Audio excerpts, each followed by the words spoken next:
Welcome to Rockville.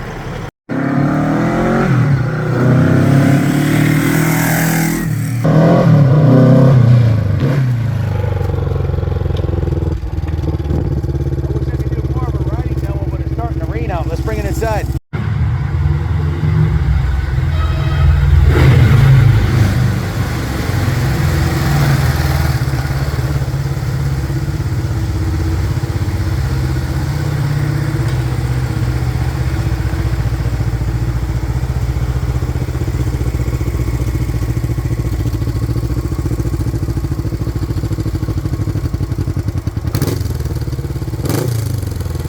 Guys, feast your eyes on the class of 1969, highly coveted, highly collectible, classic Honda Cl450. This one is from the Dan Kellner Private Museum collection.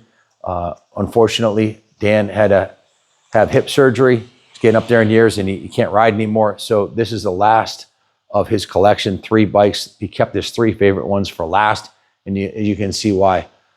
Beautiful classic lines, lots of chrome. The Cl450 was a Honda Scrambler, a little bit more clearance under the rear fender, upswept exhaust pipe. That's the original exhaust pipe in mint condition. Very, very, very hard to find a 56-year-old exhaust that's in brand new condition like that. Just a beautiful piece. The seat cover's been recovered. Dan gave it some love. He had it professionally repainted. You can see everything works beautifully on the bike. The turn signals, the horn, the tail light, the high beam, the low beam. Electrically, the bike's a 10. It has electric start, which was ahead of its time, and it has kickstart also if you ever kill the battery.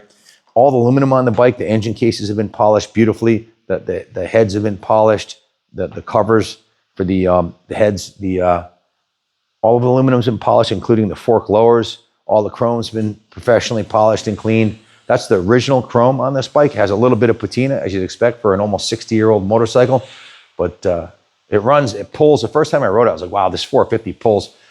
When I was riding it, the first time I rode it, I said, this is why BSA, to myself, I said, this is why BSA and Triumph went out of business. These bikes were so good, and they were much more reliable, lighter, better power to weight ratio, better suspension and brakes, and they were more reliable, you know. So for good reason, Honda basically put Triumph and BSA out of business along with Kawasaki and Yamaha's help, but just a really, really rare. Very few of these left in this condition.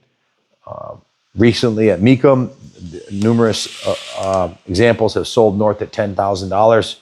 This one is very low mile, 10,000 original miles. You can see the gauges still look beautiful on it. Normally they're all cracked and messed up and bugs in them. And the original headlight bucket is perfectly straight. The headlight ears, there's no evidence, there's no damage on the headlight ears. The original turn signals are in great condition. The original handlebars have a little bit of patina on them, but they're beautiful.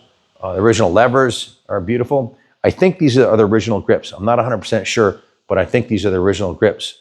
Again, it's been repainted. The tank badges look beautiful. The seat cover is new.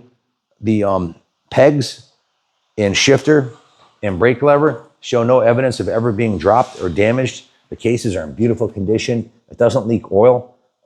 Just a spectacular classic Honda. It has the original toolbox intact there. And they made them to last back then. They used to put Zerk fittings so you grease your swing arm bearings. They don't do that anymore. They're planned obsolescence now, but Honda was trying to make a name for himself with this. Mr. Honda was trying to make a name for himself with these bikes, and he did in flying colors.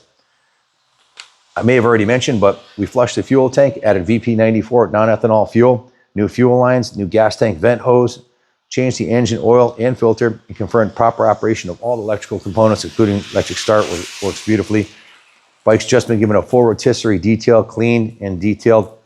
Everything's been polished, and she's ready for another 60 years of fun in the sun.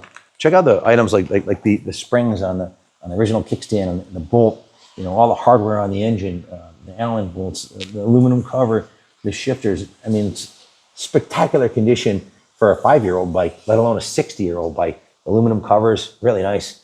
Original ignition. The carbs are really clean. The intake boots I'm sure Dan replaced those. I don't have an extensive list of what he did, but from what he told me, that's what I remember. If you have any questions about it, give us a call. I wish I could have, sadly, it's pouring out right now, but I would have loved to do a couple of fifth gear drive-bys on this thing. It sounds awesome.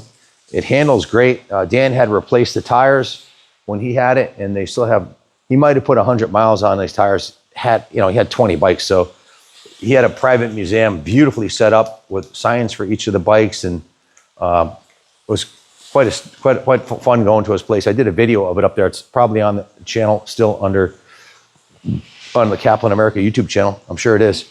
But all the controls, the housings are in beautiful condition. Just remarkably well preserved 1969 Cl450. Thank you for watching, and God bless America.